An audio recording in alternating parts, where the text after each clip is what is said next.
सारे गांव में मथुरा का सा गठीला जवान नहीं था। कोई 20 वर्ष की उम्र थी। मसें भीग रही थी। गौएं चराता, दूध पीता, कसरत करता, कुश्ती लड़ता था और सारे दिन बांसुरी बजाता हाट में विचरता था। ब्याह हो गया था पर अभी कोई बाल बच्चा नहीं था। घर में कई हल्की खेती थी, कई छोटे बड़े भाई थे। वे सब मिलजुल कर खेती बाड़ी करते थे। मथुरा पर सारे गांव को गर्व था। जब उसे झांगिए लंगोटे, नाल जा मुकदर के लिए रुपए पैसे की जरूरत पड़ती तो तुरंत दे दिए जाते थे। सारे घर की यही अभिलाषा थी कि मथुरा पहलवान हो जाए और अखाड़े में अपने सवाई को पछाड़े। इस लाड प्यार से मथुरा जरा सा टर्रा हो गया था। गाय किसी के खेत में पड़ी और आप अखाड़े में दंड लगा रहा है।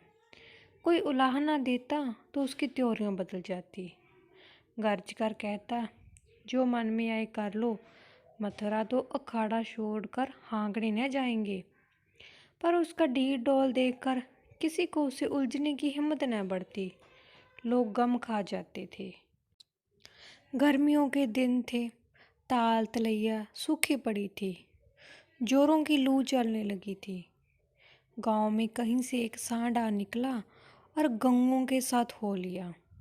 सारे दिन गंगों के साथ रहता, रात को बस्ती में घुसाता और खूंटे से बंधे बैलों को सींगों से मारता। कभी किसी की गीली दीवार को सींग से खोद डालता, घर का कूड़ा सींगों से उड़ाता। कई किसानों ने साग भाजी लगा रखी थी। सारे दिन सींचते सींचते मरते थे। यह सांड रात को उन हरे भरे खेतों में पहुंच जाता और खेत का खेत तबाह कर देता। लोग उसे डंडे से मारते, गांव के बाहर भगा आते, लेकिन जरा देर में गायों में पहुंच जाता था। किसी की अकल काम न करती थी कि इस संकट को कैसे टाला जाए। मथुरा का घर गांव के बीच में था, इसलिए उसके खेतों को सांड से कोई हानि न पहुंचती थी। गांव में उपद्रव मचा हुआ था और मथुरा को जरा भी चिंता न थी। आखिर जब धैर्य का अंतिम बंधन टूट गया तो एक दिन लोगों ने जाकर मथुरा को घेरा और बोले, भाई, कहो तो गांव में रहें, कहो तो निकल जाएं। जब खेती ही न बचेगी तो रह कर क्या करेंगे। तुम्हारी गांव के पीछे हमारा सत्यानाश हुआ जाता है और तुम अपने रंग में मस्त हो। अगर भगवान ने तुम्हें बल दिया है तो इससे दूसरों की रक्षा करनी चाहिए, यह नहीं कि सबको पीस कर ही पी जाओ। सांड तुम्हारी गायों के कारण आता है और उसे भगाना तुम्हारा काम है, लेकिन तुम कानों में तेल डाल बैठे हो, मानो तुमसे कुछ मतलब ही नहीं। मथुरा को उनकी दशा पर दया आई। बलवान मनुष्य प्राय दयालु होता है। बोला, अच्छा जाओ, हम आज सांड को भगा देंगे। एक आदमी ने कहा, दूर तक भगाना, नहीं तो फिर लौट आएगा। मथुरा ने कंधे पर लाठी रखते हुए उत्तर दिया, अब लौट कर न आएगा। चिलचिलाती दोपहरी थी। मथुरा सांड को भगाए लिए जाता था। दोनों पसीने से तर थे। सांड बार बार गांव की ओर घूमने की चेष्टा करता, लेकिन मथुरा उसका इरादा ताड़कर दूर ही से उसकी राह छेंक लेता। सांड क्रोध से उन्मत्त होकर कभी कभी पीछे मुड़कर मथुरा पर तोड़ करना चाहता, लेकिन उस समय मथुरा सामना बचाकर बगल से ताबड़तोड़ इतनी लाठियां जमाता कि सांड को फिर भागना पड़ता। कभी दोनों अरहर के खेतों में दौड़ते, कभी झाड़ियों में। अरहर की खूंटियों से मथुरा के पांव लहूलुहान हो रहे थे। झाड़ियों में धोती फट गई थी, पर उसे इस समय सांड का पीछा करने के सिवा और कोई सुध न थी। गांव पर गांव आते थे और निकल जाते थे। मथुरा ने निश्चय कर लिया कि इसी नदी पार भगाए बिना दम न लूंगा। उसका कंठ सूख गया था और आंखें लाल हो गई थी। रोम रोम से चिंगारियां निकल रही थी, दम उखड़ रहा था, लेकिन वह एक क्षण के लिए भी दम न लेता था। 2-2.5 घंटों की दौड़ के बाद जाकर नदी नजर आई। यहीं पर हार जीत का फैसला होने वाला था। यहीं से दोनों खिलाड़ियों को अपने दांव पेच के जौहर दिखाने थे। सांड सोचता था, अगर नदी में उतर गया तो यह मार ही डालेगा। एक बार जान लड़ाकर लौटने की कोशिश करनी चाहिए। मथुरा सोचता था, अगर वह लौट पड़ा तो इतनी मेहनत व्यर्थ हो जाएगी और गांव के लोग मेरी हंसी उड़ाएंगे। दोनों अपने अपने घात में थे। सांड ने बहुत चाहा कि तेज दौड़कर आगे निकल जाऊं और वहां से पीछे को फिरूं, पर मथुरा ने उसे मुड़ने का मौका ही न दिया। उसकी जान इस वक्त सुई की नोक पर थी। एक हाथ भी चूका और प्राण भी गए। जरा पैर फिसला और फिर उठना नसीब न होगा। आखिर मनुष्य ने पशु पर विजय पाई और सांड को नदी में घुसने के सिवा और कोई उपाय न सूझा। मथुरा भी उसके पीछे नदी में बैठ गया और इतने डंडे लगाए कि उसकी लाठी टूट गई। अब मथुरा को जोरों से प्यास लगी। उसने नदी में मुंह लगा लिया और इस तरह होंक होंक कर पीने लगा मानो सारी नदी पी जाएगा। उसे अपने जीवन में कभी पानी इतना अच्छा न लगा था और न कभी उसने इतना पानी पिया था। मालूम नहीं 5 सेर पी गया या 10 सेर, लेकिन पानी गर्म था, प्यास न बुझी। जरा देर में फिर नदी में मुंह लगा लिया और इतना पानी पिया कि पेट में सांस लेने की जगह भी न रही। तब गीली धोती कंधे पर डालकर घर की ओर चल दिया। लेकिन 10 की 5 पग चला होगा कि पेट में मीठा मीठा दर्द होने लगा। उसने सोचा, दौड़कर पानी पीने से ऐसा दर्द अक्सर हो जाता है, जरा देर में दूर हो जाएगा। लेकिन दर्द बढ़ने लगा और मथुरा का आगे जाना कठिन हो गया। वह एक पेड़ के नीचे बैठ गया और दर्द से बेचैन होकर जमीन पर लौटने लगा। कभी पेट को दबाता, कभी खड़ा हो जाता, कभी बैठ जाता, पर दर्द बढ़ता ही जाता था। अंत में उसने जोर जोर से कराहना और रोना शुरू किया, पर वहाँ कौन बैठा था जो उसकी खबर लेता। दूर तक कोई गांव, न कोई आदमी, न आदमजात। बेचारा दोपहरी के सन्नाटे में तड़फ तड़फ कर मर गया। हम कड़े से कड़ा घाव सह सकते हैं, लेकिन जरा सा भी व्यतिक्रम नहीं सह सकते। वही देव का सा जवान जो कोसों तक सांड को भगाता चला आया, तत्वों के विरोध का एक भी वार न सह सका। कौन जानता था कि यह दौड़ उसके लिए मौत की दौड़ होगी। कौन जानता था कि मौत ही सांड का रूप धरकर उसे यूं नचा रही है। कौन जानता था कि जल जिसके बिना उसके प्राण होठों पर आ रहे थे, उसके लिए विष का काम करेगा। संध्या समय उसके घर वाले उसे ढूंढते हुए आए। देखा तो वह अनंत विश्राम में मगन था। 1 महीना गुजर गया। गांव वाले अपने अपने काम धंधे में लगे। घर वालों ने रो धो कर सब्र किया, पर अभागिन विधवा के आंसू कैसे पहुँचते। वह हरदम रोती रहती। आंखें चाहे बंद भी हो जाती, पर हृदय नित्य रोता रहता था। इस घर में अब कैसे निर्वाह होगा, किस आधार पर जीऊंगी। अपने लिए जीना या तो महात्माओं को आता है, या लंपटों को ही। अनुपा को यह कला क्या मालूम। उसके लिए तो जीवन का एक आधार चाहिए था, जिसे वह अपना सर्व सब समझे, जिसके लिए वह जिए, जिस पर वह घमंड करे। घर वालों को यह गवारा न था कि वह कोई दूसरा घर करे, इसमें बदनामी थी। इसके सिवाय ऐसी सुशील, घर के कामों में कुशल, लेन देन के मामलों में इतनी चतुर और रंग रूप की ऐसी सराहनीय स्त्री का किसी दूसरे के घर पड़ जाना ही उसे असहाय था। उधर अनूपा के मैके वाले एक जगह बातचीत पक्की कर रहे थे। जब सब बातें तय हो गई तो एक दिन अनूपा का भाई उसे विदा कराने आ पहुंचा।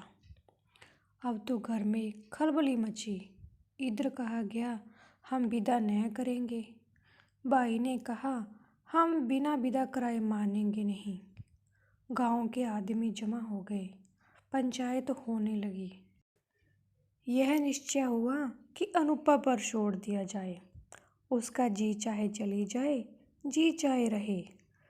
जहां वालों को विश्वास था कि अनूपा इतनी जल्द दूसरा घर करने को राजी न होगी।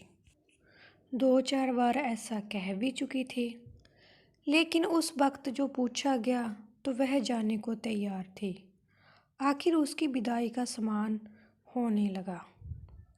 डोली आ गई। गांव भर की स्त्रियां उसे देखने आई। अनूपा उठकर अपनी सास के पैरों में गिर पड़ी और हाथ जोड़कर बोली, अम्मा, कहा सुना माफ़ करना। जी में तो था कि इसी घर में पड़ी रहूं, पर भगवान को मंजूर नहीं। यह कहते कहते उसकी ज़बान बंद हो गई। सास करुणा से भर उठी। बोली, बेटी, जहाँ जाओ वहाँ सुखी रहो। हमारे भाग्य ही फूट गए, नहीं तो क्यों तुम्हें इस घर से जाना पड़ता। भगवान का दिया और सब कुछ है, पर उन्होंने जो नहीं दिया उसमें अपना क्या। बस आज तुम्हारा देवर सियाना होता तो बिगड़ी बात बन जाती।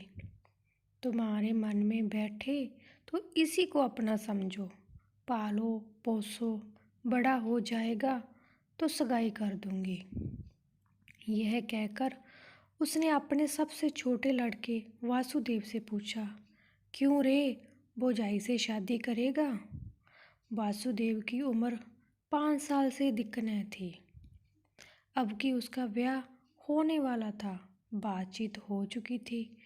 बोला, तब तो दूसरे के घर न जाएगी ना। माँ, नहीं, जब तेरे साथ ब्याह हो जाएगा तो क्यों जाएगी। वासुदेव, तब मैं करूँगा। माँ, अच्छा, उससे पूछ, तुझसे ब्याह करेगी। वासुदेव अनूपा की गोद में जा बैठा और शर्माता हुआ बोला, हमसे ब्याह करोगी। यह कहकर वह हंसने लगा। लेकिन अनूपा की आंखें डबडबा गई। वासुदेव को छाती से लगाते हुए बोली, अम्मा, दिल से कहती हो। सास, भगवान जानते हैं। अनूपा, आज से यह मेरे हो गए। सास, हाँ, सारा गांव देख रहा है।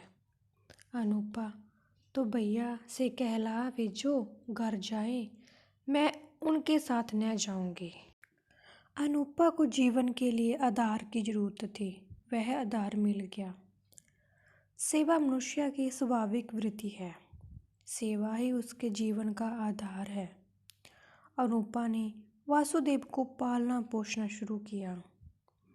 उबटन और तेल लगाती, दूध रोटी मल मल कर खिलाती। आप तालाब नहाने जाती तो उसे भी नहलाती। खेत में जाती, उसे भी साथ ले जाती। थोड़े ही दिनों में वह उसे इतना हिल मिल गया कि एक क्षण भी उसे न छोड़ता। माँ को भूल गया। कुछ खाने को जी चाहता तो अनूपा से मांगता। खेल में मार खाता तो रोता हुआ अनूपा के पास आता। अनूपा ही उसे सुलाती, अनूपा ही उसे जगाती। बीमार हो तो अनूपा ही गोद में लेकर बदलू वैद्य के घर जाती और दवाएं पिलाती। गांव के स्त्री पुरुष उसकी यह प्रेम तपस्या देखते और दांतों उंगली दबाते। पहले बिरले ही किसी को उस पर विश्वास था। लोग समझते थे 1-2 साल में इसका जी उब जाएगा और किसी तरफ का रास्ता लेगी। इस दूध मुँहे बालक के नाम कब तक बैठी रहेगी। लेकिन यह सारी आशंकाएं निर्मूल निकली। अनूपा को किसी ने अपने व्रत से विचलित होते न देखा। जिस हृदय में सेवा को स्रोत बह रहा हो, स्वाधीन सेवा का, उसमें वासनाओं के लिए कहाँ स्थान। वासना का वार निर्मम, आशाहीन, आधारहीन प्राणियों पर ही होता है। चोर की अंधेरे में ही चलती है, उजाले में नहीं। वासुदेव को भी कसरत का शौक था। उसकी शक्ल सूरत मथुरा से मिलती जुलती थी। ढील डौल भी वैसा ही था। उसने फिर अखाड़ा जगाया और उसकी बांसुरी की तानें फिर खेतों में गूंजने लगी। इसी भांति 13 वर्ष गुजर गए। वासुदेव और अनुपा में सगाई की तैयारी होने लगी। लेकिन अब अनुपा वह अनुपा न थी जिसने 14 वर्ष पहले वासुदेव को पतिभाव से देखा था। अब उस भाव का स्थान मातृभाव ने ले लिया था। इधर कुछ दिनों से वह एक गहरे सोच में डूबी रहती थी। सगाई के दिन ज्यों-ज्यों निकट आते थे, उसका दिल बैठा जाता था। अपने जीवन में इतने बड़े परिवर्तन की कल्पना ही से उसका कलेजा दहक उठता था। जिसे बालक की भांति पाला पोसा, उसे पति बनाते हुए लज्जा से उसका मुख लाल हो जाता था। द्वार पर नगाड़ा बज रहा था। बिरादरी के लोग जमा थे। घर में गाना हो रहा था। आज सगाई की तिथि थी। सहसा अनुपा ने जाकर सास से कहा, अम्मा, मैं तो लाज के मारे मरी जा रही हूँ। सास ने पुंचंकी होकर पूछा, क्यों बेटी, क्या है? अनुपा, मैं सगाई न करूँगी। सास, कैसी बात करती है बेटी? सारी तैयारियां हो गई है। लोग सुनेंगे तो क्या कहेंगे? अनुपा, जो चाहे कहें। जिनके नाम पर 14 वर्ष बैठी रही, उसी के नाम पर अब भी बैठी रहूँगी। मैंने समझा था मर्द के बिना औरत से न रहा जाता होगा। मेरी तो भगवान ने इज्जत आबरू निभा दी। जब नई उम्र के दिन कट गए तो अब कौन चिंता है? वासुदेव की सगाई कोई लड़की खोज कर दो। जैसे अब तक उसे पाला है, उसी तरह अब उसके बाल बच्चों को पालूंगी। धन्यवाद।